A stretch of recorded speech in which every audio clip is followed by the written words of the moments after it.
vai chegando, que ótimo que o pessoal vai chegando, né? E a gente vai colocando a casa em ordem aqui, tá? Então, o que eu tenho para falar para vocês, pessoal? Bom, que bom, estamos começando aí mais um bimestre que é um pouquinho mais curto que o primeiro, né? Enquanto o primeiro foi enorme, né? A gente não acabava, foi um bimestre aí que de 8 semanas, ele teve umas 13, mais ou menos, né? Então, foi bem grande. Nós vamos chegar aí em um outro bimestre agora que tem um tamanho um pouco mais reduzido, tá? Primeira observação que a gente pode fazer seria com relação ao nosso fluxo de aulas, à nossa quantidade de aula, né? Então, como é de costume, as aulas já estão todas lançadas, tanto no Moodle, tá? Quanto no Unimestre, tá? Vocês podem olhar lá, já tem tudo lançado. Então, nós tivemos a nossa prova, dia 7, tivemos o ERIC dia 14/10, começamos aqui, liquidação de sentença, que é a aula de hoje, né? Eles vão falar da execução trabalhista, expropriação, que é uma fase importante da execução, né? Daí embargos, que é a defesa do executado, como é que funciona isso na execução trabalhista, uma atividade no dia 18/11, e no dia 25/11 a gente tem a nossa revisão. Vamos rever, fazer uma conversa, ver tudo que a gente tem para falar sobre o que aconteceu no ano, e no dia 2/12 a gente tem a nossa prova bimestral. Basicamente, esta é a ideia da nossa disciplina. Assim que a coisa deve fluir, deve funcionar regularmente, tá? O que eu posso dizer para vocês, pessoal? Né? Que tenho para dizer para vocês que tudo em ordem, tudo tranquilo, eu acho que as provas não têm grande dificuldade. Temos que aproveitar esta primeira aula, sempre que eu dou aula presencial, eu aproveito esta aula para fazer como eu diria para vocês assim, a gente faz a devolutiva, né? Então, quando é aula presencial, eu levo as provas, entrego para vocês, todas as provas devidamente corrigidas, tal, para que não tenha dúvida, né? Para que vocês possam dar uma conferidinha no que eu fiz, como é que tá, dar uma choradinha, conversar com os outros colegas, o que os outros colegas fizeram, toda aquela situação. Então, a gente usa desse momento para fazer isso, tá? Independentemente disso, né? Não consigo conversar com vocês tão proximamente, né? A gente não tem esta possibilidade, mas eu tenho aqui prova para tratar com vocês. Então, foram 2 tipos de provas diferentes e não foram necessariamente as mesmas provas, né, pessoal? Então, eu vou colocar aqui para vocês o que foi a prova online do pessoal. Então, a prova online teve uma série de questões de marca X, que foi diferente da prova presencial, né, todas questões diferentes, e nós tivemos 3 questões subjetivas. Não vou ficar batendo questãozinha, opção por opção das questões objetivas, porque são todas questões do concurso, pessoal. Quando eu comecei a dar aula, lá muito tempo atrás, mais ou menos uns 15 anos atrás, eu ainda sentava e eu elaborava a questão. Só que você tem que elaborar a alternativa errada, coisas. E daí, às vezes, dá uma confusãozinha, dá problema, né? Então, sendo o exame de ordem que aconteceu agora no final de semana, os caras conseguiram anular a questão agora. Imagine, se não anulava, se não dava confusão nas minhas provas, né? Então, para evitar esse problema, eu passei num site de questões, pego questões de concurso, né, que não foram anuladas, que não tem dúvida, e coloco ali. Procuro não pegar nada muito pesado, mas quando você está fazendo a prova lá, tem todo um emaranhado de conhecimento, um monte de coisa que pode cair, e lá, às vezes, pode ficar um pouco mais complicado. Aqui não, porque vocês sabem exatamente sobre o que eu vou perguntar. Então, não vou, assim, bater ao ponto, chegar ao ponto de dizer exatamente, de rever e tal, uma por uma das questões, porque eu acho que não tem problema. Qualquer dúvida que vocês tenham, eu estou à disposição com relação a isso. Mas, com relação às 3 objetivas, tanto da prova eletrônica quanto da prova presencial, pessoal, eu vou sim fazer a conversa com vocês, fazer a devolutiva com vocês, tá? O que é isso? Então? Ó, primeira questãozinha que aparecia lá para vocês, deveria ser assim, ó, explique quando tem cabimento, recurso adesivo e quais seus requisitos e função. Então, o recurso adesivo, como a gente viu, é um recurso que tem uma função de interação, uma função de esclarecimento, né? Então, ele tem lugar sempre que a decisão proferida é obscura, contraditória, omissa ou tem erro material. Então, contradição, omissão, obscuridade, erro material. Quando eu leio e não entendo, gente, é neste caso que cabe o nosso embargos à declaração. Desculpe, estou respondendo embargos à declaração e a pergunta não é essa. A pergunta é o que é recurso adesivo, né? Quando que cabe recurso adesivo? Recurso adesivo é aquele recurso que cabe quando uma parte vai aderir à iniciativa recursal da outra parte. Então, eu perdi. Então, primeira coisa do recurso adesivo, tem que ter havido sucumbência recíproca. Eu ganhei, mas eu perdi um pedaço também. Só que eu opto por não recorrer, né, daquilo que eu perdi e vou esperar a conclusão do processo para cobrar aquilo que eu ganhei. A outra parte recorre. O que eu posso fazer? No prazo que eu tenho para responder o recurso da parte contrária, eu vou lá e apresento o recurso como se fosse o recurso principal, só que daí com o nome de recurso adesivo. Por quê? Porque eu estou aderindo à iniciativa recursal da outra parte. Tranquilo, são os mesmos requisitos do recurso principal, só que ele é apresentado no prazo de resposta. Qual é a função? A função é desincentivar praticamente que o recurso principal seja aceito, ok? Então, este aí é o nosso recurso adesivo. Isso que tinha que falar, pessoal, isso que tinha que esclarecer com relação a isso. Qual era a outra pergunta que eu fiz para os senhores, né? A outra pergunta era assim: quais os requisitos para os recursos extraordinários lato sensu?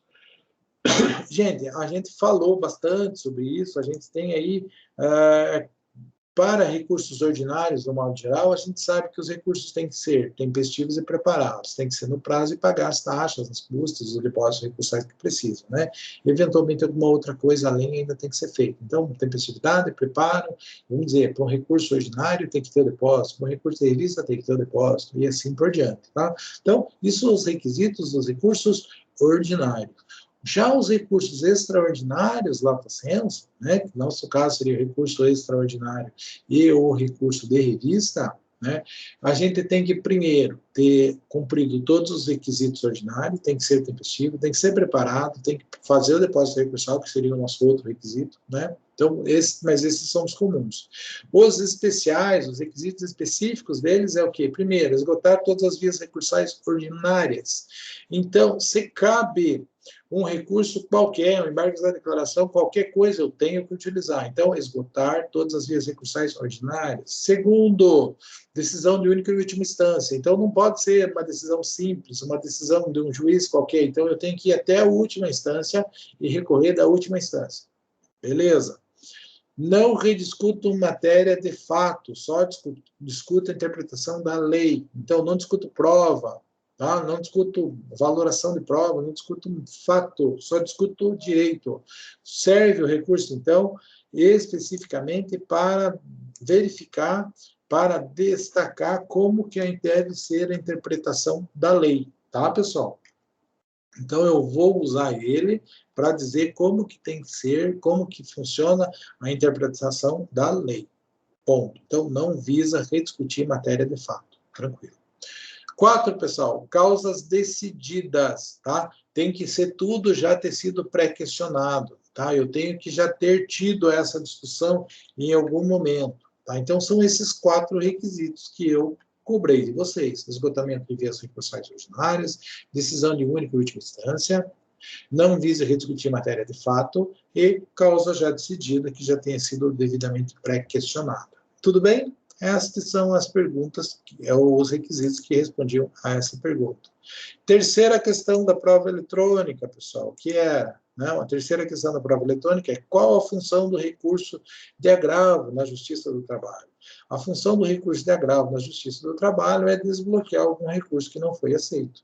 Porque é um recurso ordinário. O recurso ordinário não foi aceito de julgamento, cabe um agravo de instrumento para tentar desbloquear esse recurso, tá? Simples assim, simples assim. Estas eram as questões subjetivas da prova eletrônica. Tranquilo? Não vou entrar no mérito, porque é muita coisa, a gente ficaria muito tempo falando sobre um monte de coisa que a gente já tratou. Além disso, tivemos daí, quem fez presencial, pessoal, a prova no papel, a prova que é prova mesmo, né, daquela que a gente vai lá, olha olho no olho, né? Aqui está mais ou menos o impresso da prova, né? É claro que é um pouquinho diferente o correto, lá eles não passaram o modelo para a gente, eles passaram o que tinha que ter na prova necessariamente, então me parece que a prova realmente tem isso aqui um pouquinho maior, né? Não é bem exatamente igual com o que eu estou fazendo aqui, tá? Mas é isso, essas são as informações que tem que constar da prova. Também teve uma parte subjetiva e uma parte objetiva, né? Bem tranquilo, 3 pontos de questões subjetivas e 4 pontos de questões objetivas. A prova valia 7 pontos. Tranquilo, beleza, sem dificuldade, né?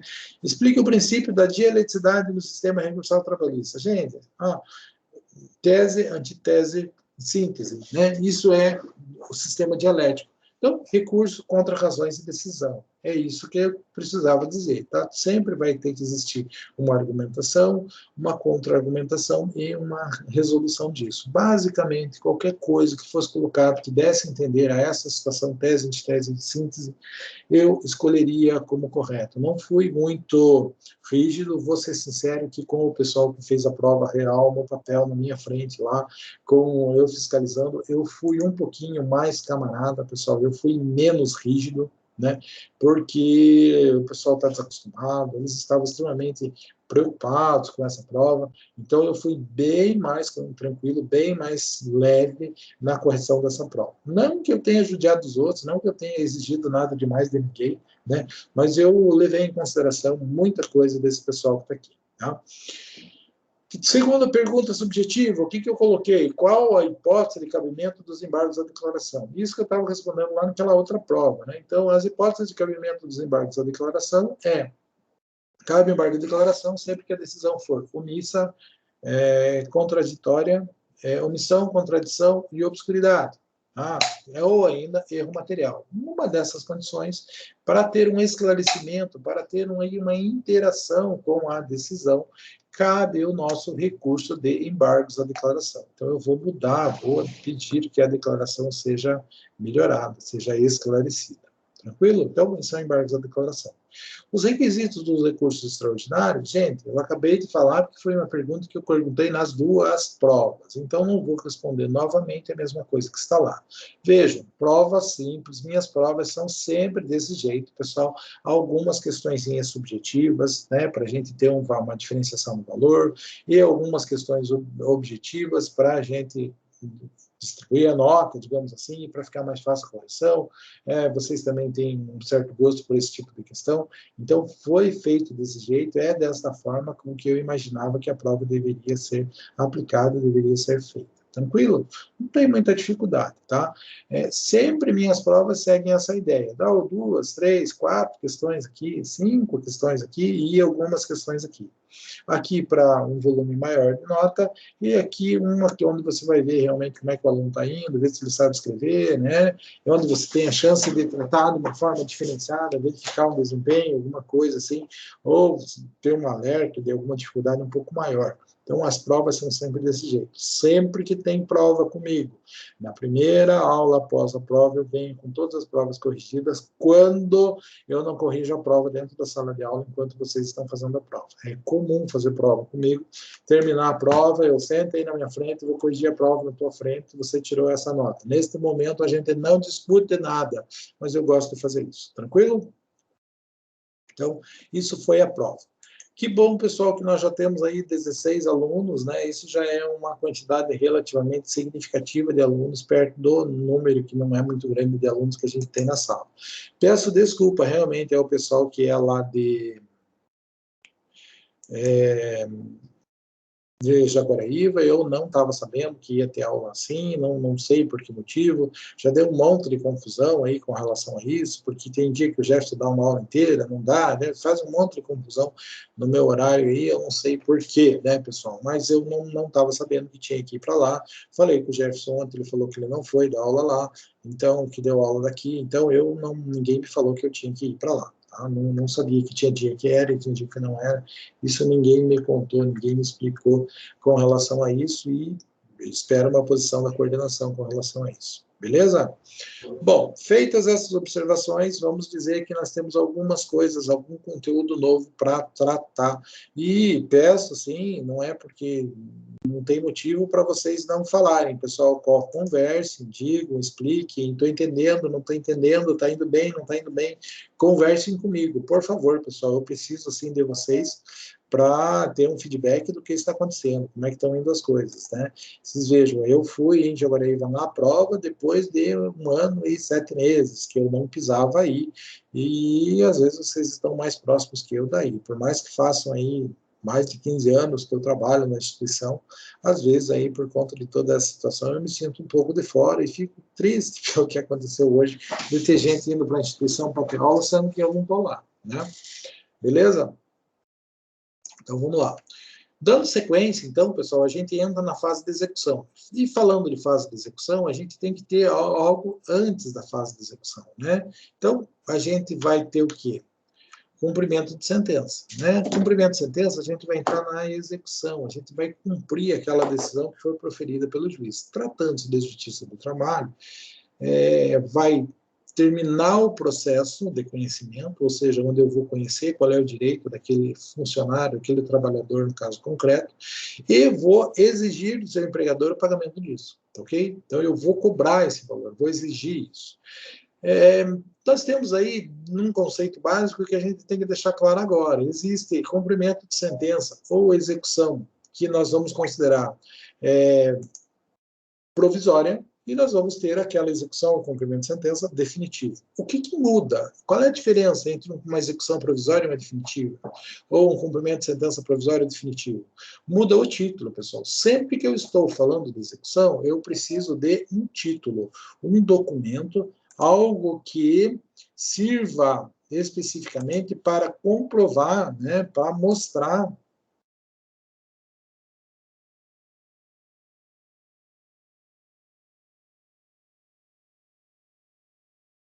que existe o direito, né? Então, o que fundamenta a execução? Um título. O que é um título executivo? É algo que tem força executiva, algo que tem força para desencadear do judiciário um mecanismo para fazer com que aquilo seja cumprido forçosamente, tá? Então, isso é a nossa execução, né? Então, beleza. Quando que eu vou ter execução definitiva? Quando aquele título que está sendo executado não pode ser alterado. Tá? Acabou, aquele título é estanque. Agora, existem algumas situações onde você tem a execução de um título que ainda pode vir a ser alterado. Quando esse título pode vir a ser alterado, nós estamos diante de uma execução provisória, né? Então, por exemplo, né, eu pedi uma liminar e aquela liminar está sendo paga desde o começo, é um problema de saúde que o funcionário teve, e ele pediu uma medida de urgência, e a empresa foi condenada àquilo, está tendo que pagar aquele negócio. Aquilo, se a empresa não paga, eu posso exigir o cumprimento? Posso, se o juiz determinou.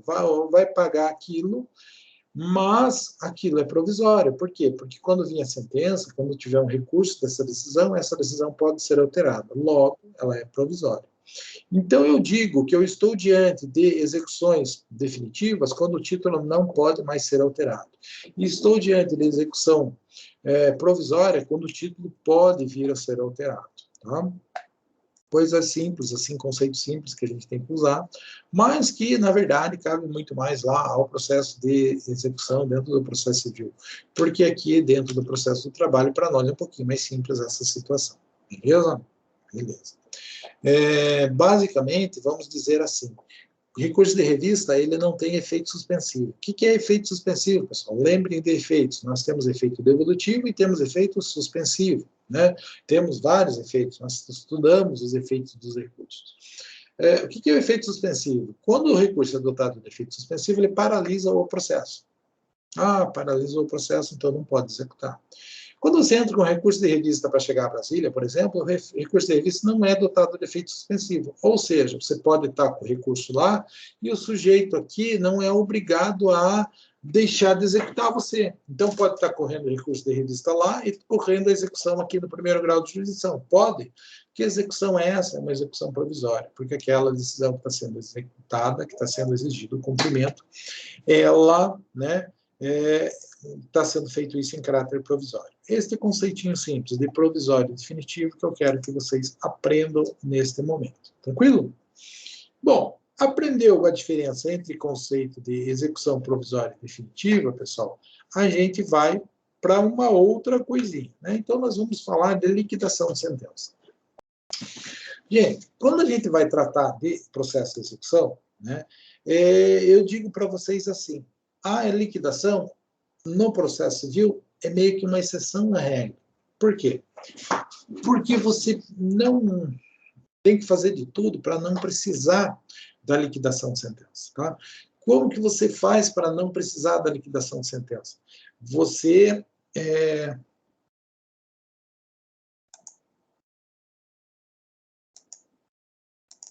Estou com dificuldade de aceitar o Jonathan, pessoal. Os outros estão entrando, o Jonathan não. Não, mas entrou, deu certo, então a coisa está fluindo. Tá?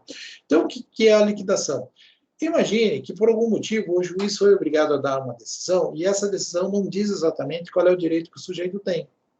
Tá? E quando você está num processo civil, a regra é que o juiz dê a decisão já líquida, que já deu o valor. Né? Então, deu uma indenização de tanto. Não, deu uma indenização de tantos reais. Para você possibilitar que o juiz faça isso, você deve fazer os pedidos na Justiça Civil sempre líquido já. Né? Então, eu quero 10 mil reais. O juiz deve dizer, não, tudo 10, tudo 5. Né? Agora, eu quero uma indenização muito genérica. Okay? Você não deve fazer pedidos genéricos, porque pedidos genéricos dão aso a condenações genéricas. E quando você tem condenação genérica, você tem que passar pelo procedimento de liquidação. No processo civil, a liquidação é onerda. Por quê? Porque você tem que termina com o processo de conhecimento, transitou em julgado da decisão, e você vai fazer a liquidação. E dentro da liquidação, ela não é um processo, é uma fase que antecede a execução. Mas você vai ter que tomar uma série de medidas para verificar qual é o valor que aquela condenação representa.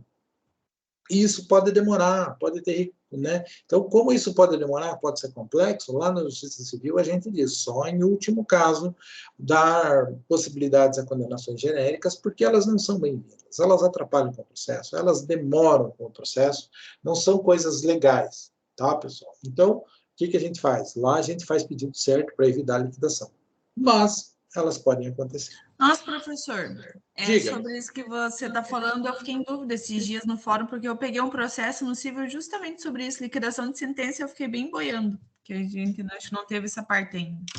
Ah, tá. Não, mas veja assim, então no processo civil, então, vamos fixar bem os pontos. Então, no processo civil, o que acontece? O juiz deve buscar dar uma sentença líquida, ou seja, que diga exatamente o tamanho da obrigação. Está falando em miúdo, se for dinheiro, dizer quanto dinheiro que a sentença representa. Às vezes não. Às vezes ele não tem todos os elementos, ele diz assim, indenizar o quanto que o sujeito gastou. Daí a sentença transita o julgado dizendo assim, o cara foi condenado a indenizar o que ele gastou no médico. Daí, quando chega na hora de cobrar, primeiro, Deus tem que fazer a liquidação, você tem que verificar quanto que o cara gastou.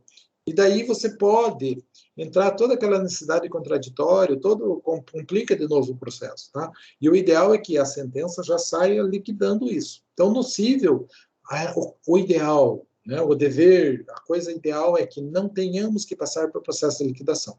Mas, eventualmente, a gente vai passar. São os mesmos mecanismos que a gente vai descrever aqui, os mecanismos de liquidação de sentença que a gente tem aqui são os mesmos que tem lá. Então, é disso que a gente está falando.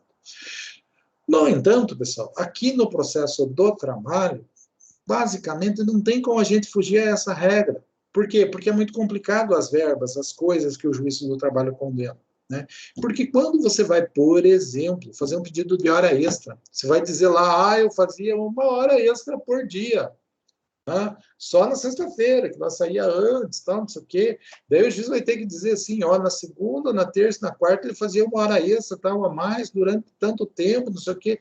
E para chegar ao valor disso, o juiz não consegue fazer na sentença ali naquela hora. Né? Ele vai ter que parar depois, fazer uma conta enorme, pegar os documentos que a empresa tem, fazer uma contabilidade disso, né? Para saber exatamente quanto que é aquela hora extra que o cara provou que fez e que não recebeu. Tranquilo? Então, na Justiça do Trabalho, é meio que impossível de você fugir desse procedimento, dessa fase de liquidação de sentença, pela natureza das decisões. Enquanto no cível, a gente fala de indenização, a gente fala de valores, a gente fala de coisas que são exceção à regra, você tem que cair na liquidação de sentença. Aqui é uma regra você passar por isso, porque as verbas são complexas, né? São coisas que dependem de contabilidade, aquela coisa que o RH faz, né? Então, aqui no processo do trabalho, para nós não é uma exceção à regra da liquidação de sentença, por conta da natureza dos pedidos, por conta da quantidade de verbas diferentes que compõem uma reclamatória trabalhista. Tá? Vamos ver o que mais eu falo com relação à liquidação de sentença aqui. Né? Então, ela serve para quê? Determinar o quanto que aquele título representa. Né? Quando a condenação se resolve por conta simples, né? Pague R$100, corrigido desde não sei quando. Como é que faz isso, pessoal? Faz uma continha, pega um índice, faz uma continha, uma planilhazinha. Isso precisa de liquidação? Não, porque isso é mero cálculo aritmético. Então, quando você precisa única e exclusivamente de cálculo aritmético para verificar o valor da condenação, gente, aí não precisa de procedimento de liquidação. Tá? Neste caso, você só faz a continha e, boa, junta a petição do processo. Agora, se você precisa disso, daí vamos lançar mão do procedimento de liquidação, que é o caso das nossas reclamatórias trabalhistas na maioria dos casos. Uma observaçãozinha, se por algum motivo eu estou executando um título extrajudicial, um cheque, uma nota promissória, um acordo, um termo, alguma coisa, estou executando um acordo trabalhista, né, que foi feito um acordo e o cara não pagou. Sempre o título extrajudicial, né, vai ser líquido, né? Não tem como não ser líquido esse título extrajudicial. O que a gente vai passar para o procedimento de liquidação, por procedimento para fixar o quanto que aquela condenação representa, vão ser títulos judiciais, são sentenças, efetivamente. Tá? Não existe título extrajudicial que não seja líquido. Todo título extrajudicial, o máximo que se pode fazer é uma continha, uma planilhazinha, para já saber quanto que aquilo representa. Já a sentença pode ser ilíquida. No caso da Justiça do Trabalho, é quase que uma regra que a sentença seja ilíquida. Por quê? Por conta da complexidade do cálculo que as verbas representam. Tá? Não é uma coisa simples, é uma coisa bastante complexa de se fazer. Tá? Consiste numa etapa intermediária que está entre o final do processo de conhecimento e o início do processo de execução. Não processo, vamos dizer assim, fases, né? Fase de conhecimento e início da fase de execução.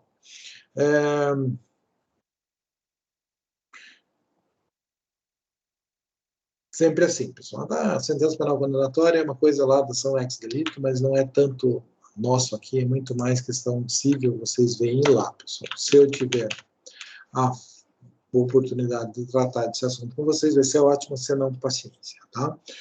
Diversas espécies de liquidação. Existem formas diferentes de fazer isso, né? Não imagine, existem mais de um jeito que a justiça imagina para você poder fazer a liquidação, tá? E nós tínhamos aí no Código de 73, Código de Processo Civil de 73, que é aplicado, o Código de Processo Civil é aplicado subsidiariamente à CLT, à Justiça do Trabalho, ele previa 3 formas de liquidação: por cálculos do contador, por arbitramento ou por artigos.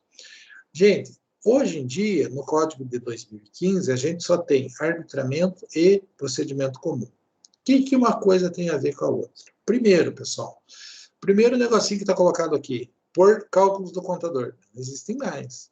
Por quê? Porque se der para resolver o quanto que a condenação representa por mero cálculo aritmético, a parte que está executando tem que fazer a planilha e juntar na petição. Ok? Então, cálculos do contador não existem mais. Não tem mais essa. E, manda o processo para o contador para ver quanto que representa a condenação. Não existe mais essa situação. Se for verificável por simples cálculo, a parte tem que fazer o cálculo. Então, essa modalidade de liquidação por cálculos do contador que era previsto no Código de 73 não existe mais lá e aqui também não. Beleza? Beleza. Daí existia aquela que é por arbitramento. O que é por arbitramento, pessoal? Por arbitramento, a gente nomeia um árbitro e o árbitro vai verificar quanto que é. Então, o cara vai dizer quanto que é. Então, eu vou nomear um contador, um cara bom de conta, de confiança do juízo, ele pega o processo, olha, faz todos os cálculos, né, pede as informações que ele achar que precisa, junta tudo e faz a conta. É assim, é assim. Lá no civil é a mesma coisa. Tem que verificar a condenação de tal coisa. Pode ser nomeia um árbitro, o árbitro vai ver o que precisa e vai fazer a conta. Funciona? Funciona. É o meio mais usado na Justiça do Trabalho. Por quê? Porque são cálculos contábeis. É aquela coisa de RH mesmo, pessoal. Tá? Eu, modéstia à parte, como já tenho aí perto de 20 anos, não, perto não, né? Eu tenho mais de 20 anos de advocacia, né, trabalhista. E o juiz está dando a sentença, eu estou fazendo liquidação na frente ali, eu tenho um pouco de prática para fazer isso. Sou bom de conta, sou bom de planilha, modéstia à parte. Tá? Mas a grande maioria dos advogados não é. Né? Normalmente o cara faz direito porque ele não sabe fazer conta. Isso é uma coisa assim, infelizmente, é real. Assim, com muitos dos alunos a gente verifica essa situação. Né?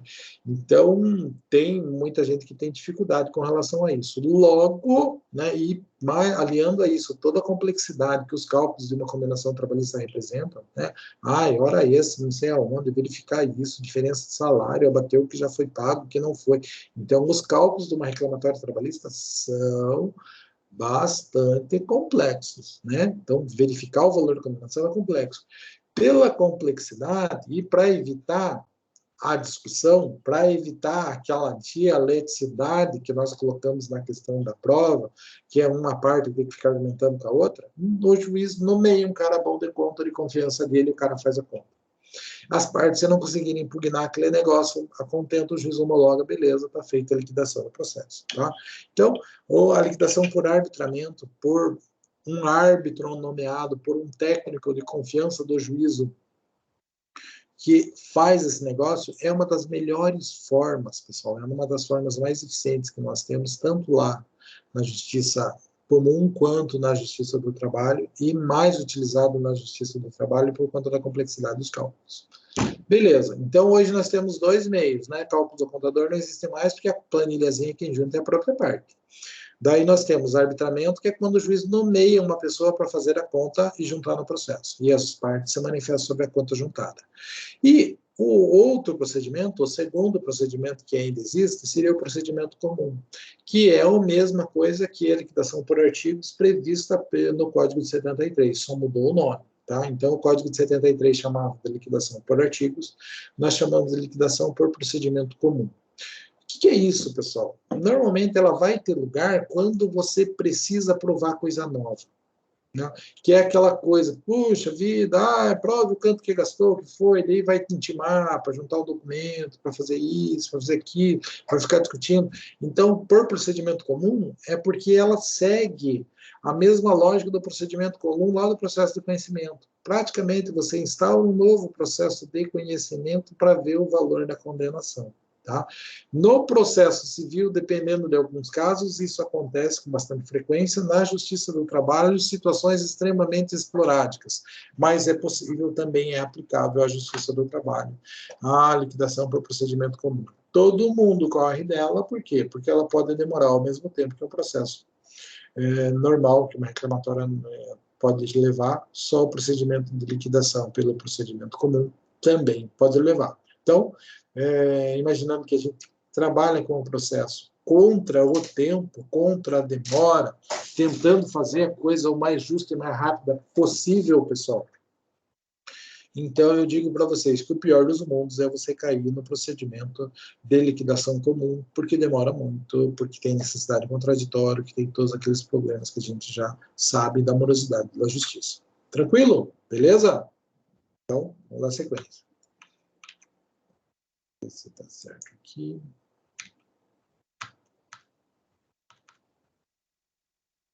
Fase de liquidação. Então, primeiro, não constitui um processo novo? Não, não constitui um processo novo. Tem alguns lugares que os caras falam sentença de liquidação, processo de liquidação. Não, está tudo errado. Não é um novo processo. É mero, assim, digamos assim, é um mero procedimento, é uma mero fasezinha do processo que você tem. Então, não é um processo novo. Tá?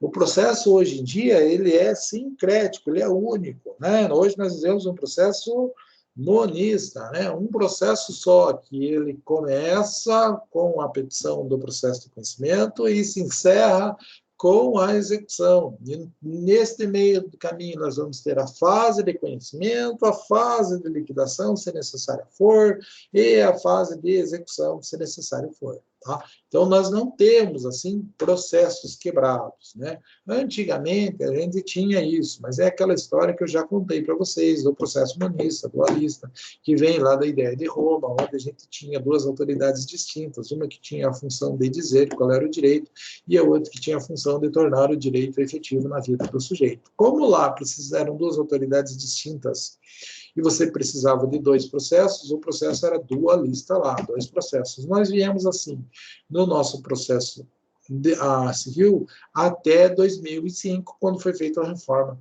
no nosso processo de execução. De lá para cá, a gente tem apenas um processo, nós somos um processo sincrético, um processo único, um processo monista, ok?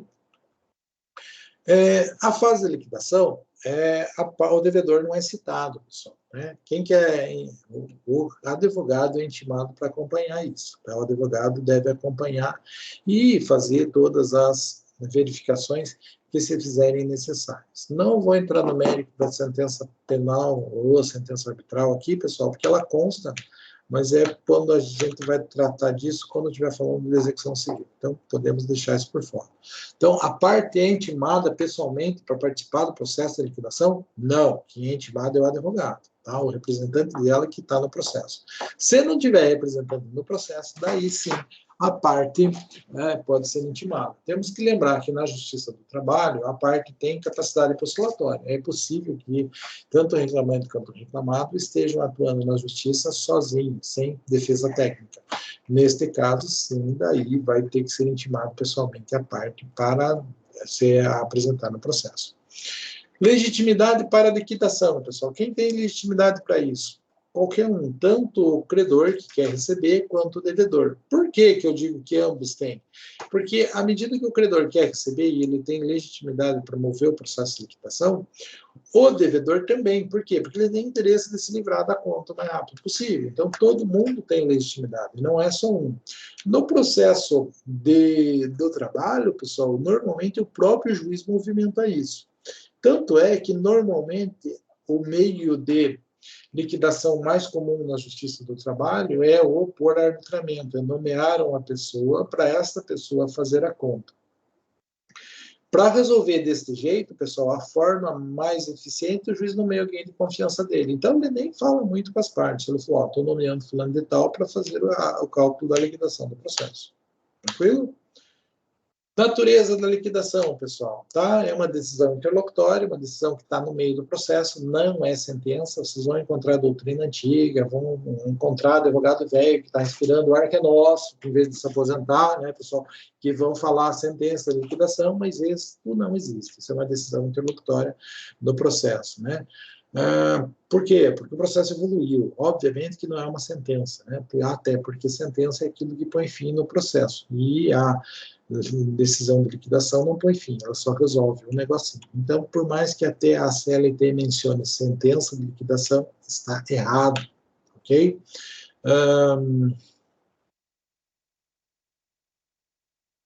É importante mencionar isso, por quê? Para verificar se cabe ação rescisória. Não cabe ação rescisória com relação à decisão que julga a liquidação, né? Então, posso entrar com uma ação rescisória para rescindir uma sentença? Posso, mas eu tenho que lembrar que eu posso rescindir a sentença, eu não posso rescindir a decisão que julgou a liquidação. Por quê? Porque ela não é sentença. Sempre é indispensável. Por quê? Porque eu não consigo andar com o processo para frente, eu não consigo, inclusive, dizer que o devedor está em dívida, que ele está em débito, né, que está faltando uma conduta dele, se ele não tiver ali deixado bem claro o quanto que ele deve. Né? Se não ficou claro qual é o valor da condenação, não tem como exigir do cara o pagamento de nada. Então, ele não é nem inadimplente enquanto não houver a fixação do quanto da dívida. Né? Por esse motivo, não existe devedor enquanto a sentença não é líquida. Tá? No processo do trabalho, pessoal, não cabe recurso da decisão que julga a liquidação. Então, imagine, acabou o processo, o juiz nomeia alguém, esse alguém faz a conta, feita a conta, né, o juiz vai lá, tá, fez a conta, tudo belezinha. Ah, é muito simples, a própria parte vai lá e faz uma planilhazinha e junta no processo, o juiz homologa, ou pede outra parte falar, fez isso, homologou isso.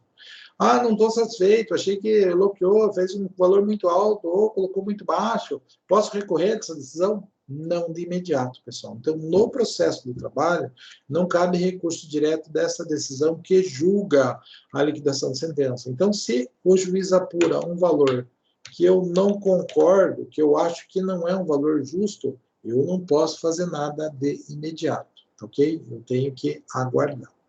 Liquidação provisória, posso fazer? Posso, sem problemas. Tá? O Código de Processo Civil nos diz que cabe a liquidação provisória sempre que houver um recurso não dotado de efeito suspensivo. No nosso caso, o recurso de revista não é dotado de efeito suspensivo. Então, enquanto vai lá para o TST julgar o recurso de revista, nós podemos, aqui no primeiro grau de jurisdição, promover a liquidação e promover, inclusive, a execução disso. Lógico, não posso chegar ao final, assim, de cobrar tudo do cara, tal, tem que existir uma certa chance de reverter essa coisa. Mas eu posso, sim, promover a execução provisória, posso promover a liquidação provisória, né?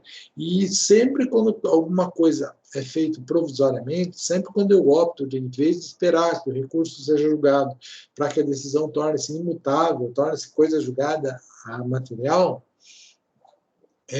o que acontece? Aquele sujeito que opta por executar de forma provisória, quando ele faz isso, pessoal, ele automaticamente assume o risco. Que risco? Ah, vou executar o cara provisoriamente, vou lá, penhora o bem dele, vende o bem dele, fica com aquele negócio. Daqui a pouco aquele título que está lá em cima muda e eu não tinha direito a receber 1.000, eu tinha direito a receber 200. Eu vou ter que arcar com todo o prejuízo que eu causei com aquele cara por conta de eu ter promovido a execução provisória. A execução provisória corre por conta e risco de quem a promove, ok? Quando eu tenho a execução provisória, normalmente ela acontece por quê? Porque um recurso está no tribunal e a execução sempre vai acontecer no primeiro grau de jurisdição. Sempre assim? Sempre assim. Tá? Como que funciona isso? Tiro cópia das peças importantes do processo que está lá no tribunal, trago aqui para o primeiro grau de jurisdição e faço o que a gente chama de autos suplementares.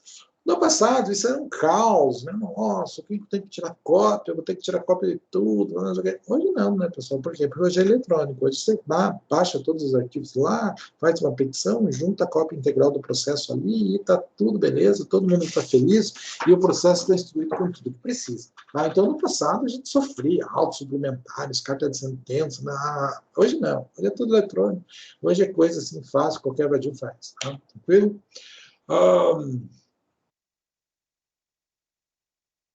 Logicamente, a execução só é possível fazer a execução provisória quando acaba todos os recursos com efeito suspensivo. Então, se o recurso que está pendente de julgamento tem adotado de efeito suspensivo, eu tenho que esperar que o recurso seja julgado. A partir do momento que aquilo que está sendo julgado não tem mais efeito suspensivo, eu posso ajuizar a execução provisória, ok? Bom, aqui daí eu falo um pouquinho sobre cada um dos tipos de liquidação. Na prática, pessoal, eu entendo que eu já falei para os senhores, mas como é tudo muito simples, vamos ser tranquilos e vamos falar sobre isso aí, em vez que eventualmente eu possa ter esquecido de algum detalhe, tá? Então, primeiro, por cálculos, não é liquidação, não precisa mais liquidação. Por quê? Porque se com um simples continha aritmética, com uma simples planilhazinha do Excel, eu consigo resolver qual é o valor, consigo atualizar o valor, pego os índices, vou lá, faço uma planilhazinha e tal, para isso, não precisa de perícia, tá? E quando nós estamos falando de liquidação equipara-se à perícia. Tanto é que quando eu tenho a liquidação por arbitramento, existe nomeado um expert, um cara com conhecimento naquele assunto. Aquele expert equipara-se a um perito judicial, ok? Então, a liquidação, né, feita por arbitramento é feita por um técnico. Então, ela equipara-se, ela é exatamente igual a uma liquidação por um procedimento pericial, tá? Mas só lembrei de falar isso aqui nesse momento. Quando é por uns cálculos simples, pessoal, quando sim, a simples planilhazinha resolve, você faz a planilhazinha e anexa a planilhazinha na petição, né? E, eventualmente, coloca a planilhazinha no meio da peça, dependendo do que for, você coloca lá no meio, explica, mostra o que está acontecendo, né? Eu, num passado, assim, a gente era mais quadradão com relação a isso, né? Hoje em dia, eu tenho peças, assim, que são, parece de bi, pessoal, né? Tem peças que eu faço assim, que eu coloco um pedaço do Facebook da pessoa, né? Com foto, não sei aonde. Daí você vê na peça que tem juntado um documento lá no movimento 18º, uma foto do cara fazendo isso aqui, será que o juiz vai lá mesmo? Hoje em dia eu pego e coloco a foto ali, se realmente é contundente. No corpo da contestação, o juiz já olha, nossa, né? Então, hoje em dia já é um pouco bem diferente, bem mais fácil do que isso, né? Então, vou instruir com a planilha? Vou, mas eventualmente vou colocar a planilhazinha no corpo da peça lá para demonstrar o que eu estou fazendo realmente. Isso é natural nas nossas peças, isso é natural nas peças iniciais de processos de execução, né, de fase de execução, mas se você pegar, por exemplo, pessoal, uma execução fiscal, não sei se já tiveram essa curiosidade, elas são instruídas com certidões da dívida ativa, né? Basicamente o cara... E as petições são praticamente planilhas, né? Então, se você não tem um conhecimento contábil médio ali, se você não entende de direito tributário, você não entende bilhufa do que está colocado numa inicial de uma execução fiscal. Pega a execução fiscal do INSS, da Receita Federal, né? É complicadíssimo de você entender o que está colocado. Quando é da prefeitura, como o tributo é mais objetivo, é tranquilo. Questões federais, pegue execuções fiscais para decidir. São planilhas prontas, puras, né? Bom, feita essa observação, pessoal, vamos dar mais um passinho adiante, tá?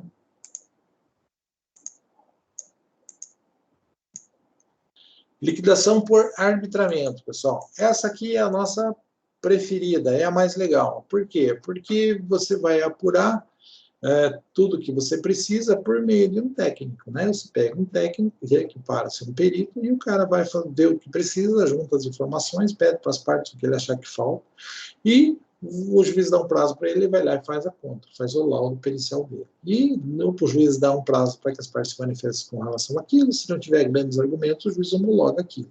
Não estou satisfeito, posso recorrer? Não de imediato. Sou obrigado a aceitar, tal, daí depois eu entro com meus embargos de execução, mas é uma fase posterior. Tudo bem? Então, assim funciona, né, a liquidação por arbitramento. Nomeia uma pessoa com conhecimento técnico sobre aquela matéria e aquela pessoa vai fazer a conta da forma que precisa ser feito, né?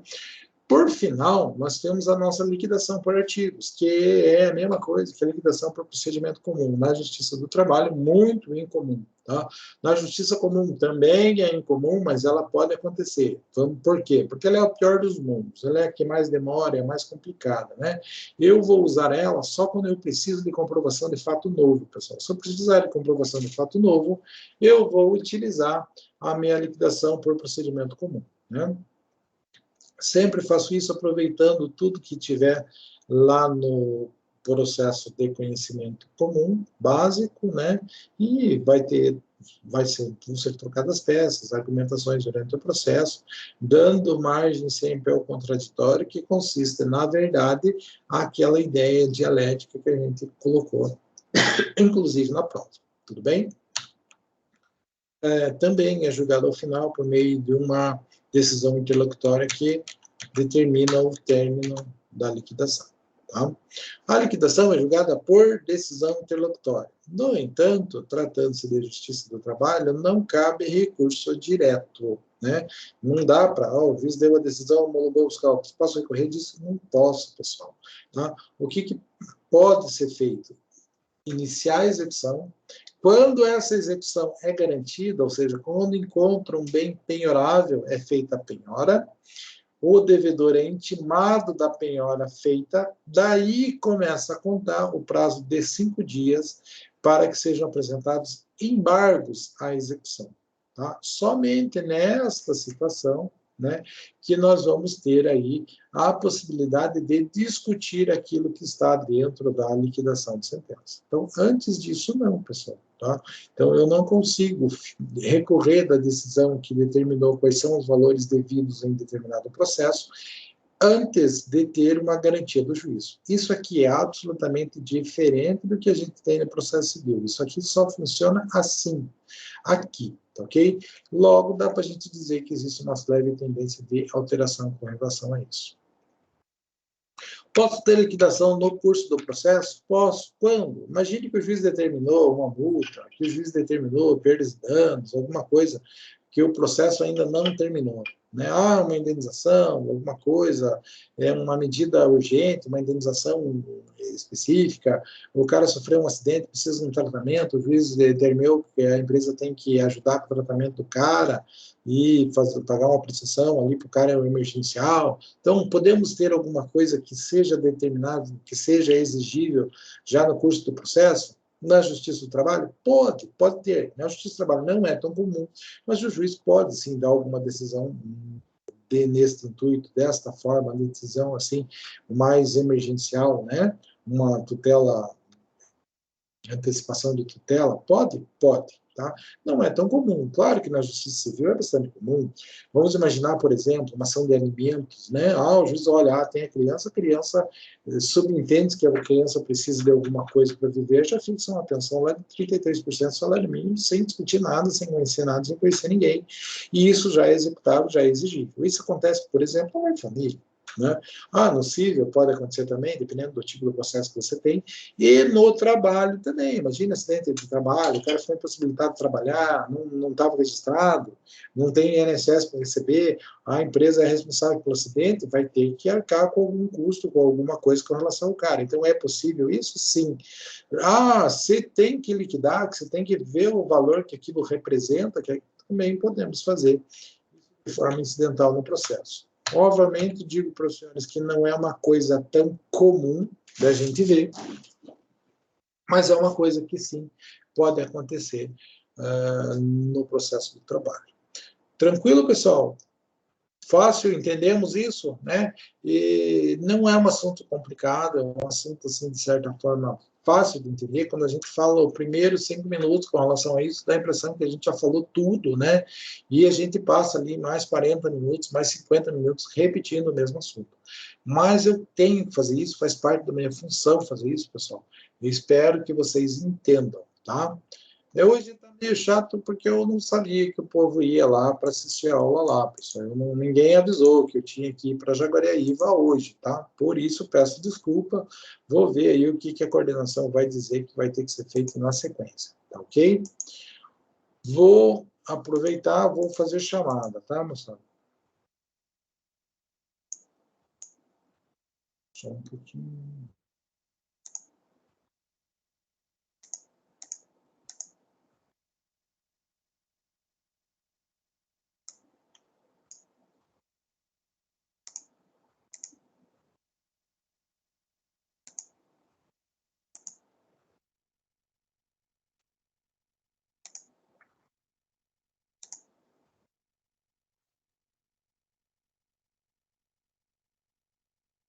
Pessoal, eu vou colocando presença, vocês me ajudam, tá? A Ana Paula, eu estou vendo que está ali. A Arlete está ali. Presente. Presente, professor. A Amanda não está, né? Vou já confiro de novo, pessoal. A Bruna não está. A Cíntia está. A Cristiane não está. A Daiane não está. O Jesley não está. O Estevam está. Presente. A Fernanda está. O Gabriel está. A Rana está. O Iago está. A Jéssica Matos está. A Jéssica, a outra, também está. O Jonathan está. João Carlos está. Josiane está. A Lídia está. A Lucileide não está. Luiz Carlos não está. Luiz Fernando está. Luiz Gustavo, não estou vendo. Malon está. Aí Maria Eduarda está. Qual das Maria Eduarda, pessoal? Deixa eu ver aqui. Maria Eduarda, não, é a outra. Tá? Monique está. Nilson está. Paola, não estou vendo. Renata está. Thalita está. Vinícius não está. E o Wesley está. Tá, pessoal, tem algumas faltas, mas tem alguma listinha de pessoas que me disseram que foram pessoalmente lá. Quem são as pessoas? A Daiane, que eu não posso dar falta para ela por conta disso. A Paola.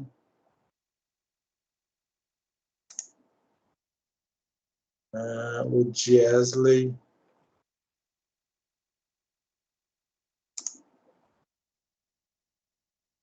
A Cristiane. O Vinícius.